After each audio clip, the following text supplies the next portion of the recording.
We want to thank everyone for joining us for the quarterfinal postgame press conference of the 2023 CUSA Basketball Championships presented by Total Care. We are joined by WKU head coach Greg Collins and forward Jaylin Foster. We'll make sure attending media here in Frisco have the ability to ask their questions first, and then we will move to our Zoom audience if there are any questions there. We ask that you please remain on mute until called upon, and please utilize the raise hand function to let us know you have a question for either our head coach or student athlete. We will begin now with an opening statement from WKU head coach Greg Collins before opening it up to questions in the room. Coach, whenever you're ready. Hey, I'm thankful just to get the win.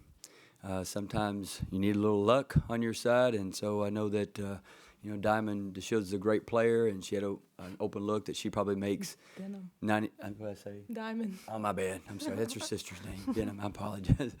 And so she probably makes that layup 99 times out of 100, so I'm glad it rolled off. I felt like we did enough to win the game, and we did enough to let them back in a position to win to get back in the game. And so I told the girls what we got tonight. We survived, we advanced, but most importantly, we got some experience, some much-needed tournament experience. And so we can do a little bit better job the next game and being a little bit more focused or locked in on what we're trying to execute and what the game situation is. So I think tonight a little bit of youth showed up. But overall, I'll take young kids that play really hard any day. Thank you very much. We'll go ahead and open it up to the room for questions. Coach, it seemed like even with all the close games you have been in, some less than ideal situations there down the stretch. Yeah. You have a three-point shooter fouled twice, gives them 6 points. I mean, definitely some things you don't like seeing down there at the end. And we talked about that in the timeout. That was the focus in the timeout was we were in control of the game. Do not foul. If they drive the basket, do not foul at the three-point line. If they drive the basket, wall up. We were in control of the game, and we just didn't execute what we were trying to do well. And I think that's first time. Even players that are sophomores on this team, they've not been in this situation before. And so we got some much-needed experience, and we survived, which is the positive side of that. And so we can learn. It's a whole lot better to learn from winning than learn from losing. And so, no. And then we had an offensive foul with the ball on the other end. When we got control of the game, we just got to get a shot up and a chance for a basket or a foul or an offensive rebound, and we're in a good spot. But and then we missed some free throws.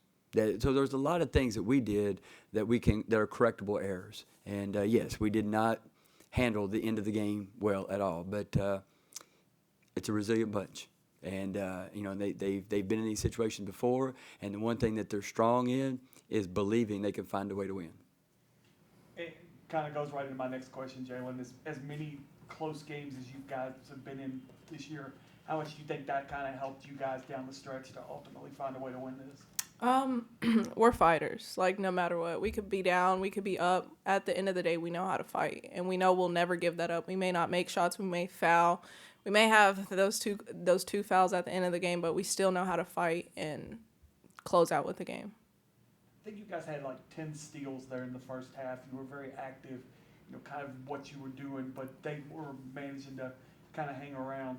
What was kind of talk like at halftime? Because it seemed like defensively the game plan was working, but it was still a pretty close game.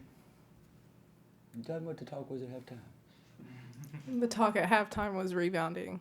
We were given a lot of second chance opportunities, and that's what was keeping them in the game. I felt that the second half we did a lot more rebounding but less ball pressure, and we weren't getting as much steals. So I felt that if we kept that composure in the first half as well in the second half, it would have been a good finish.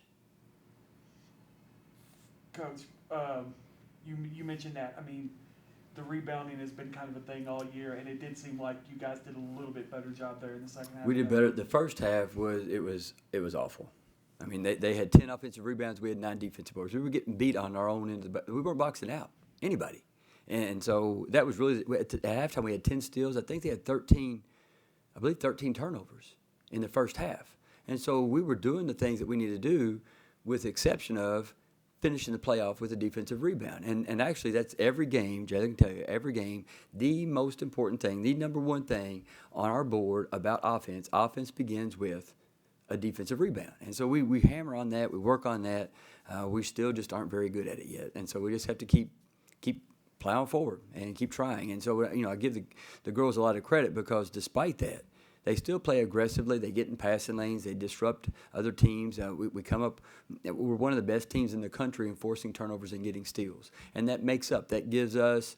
It gives us a little bit of room for error because we're not rebounding well, and some of it's because of our size, but some of it's just because we don't fundamentally go box out. And we're not the only team in the country that doesn't do that. There's a lot of players. You watch basketball. You see lots of players not box out.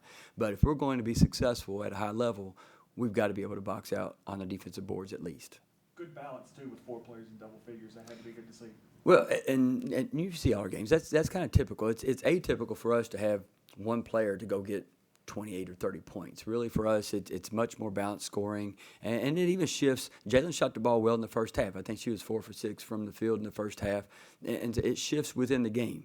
And so all the players, they know what shots that they work on. They know the shots that they have the green light to take, and so at any moment, I feel like we can really put points on the board. Now, credit to UAB tonight. They did a good job of really extending out and taking away the 3-point shot, and then Aaliyah and Lexi both found one late that we needed, and I felt like the game was in hand at that point, and we just needed to execute better. But we've got to do a better job on the boards. Rice is a great rebounding team. If they win this game against UTSA, UTSA is a great rebounding team, and so if we're going to be in those games, we're going to have to rebound. You mentioned that semifinal, Jaylin.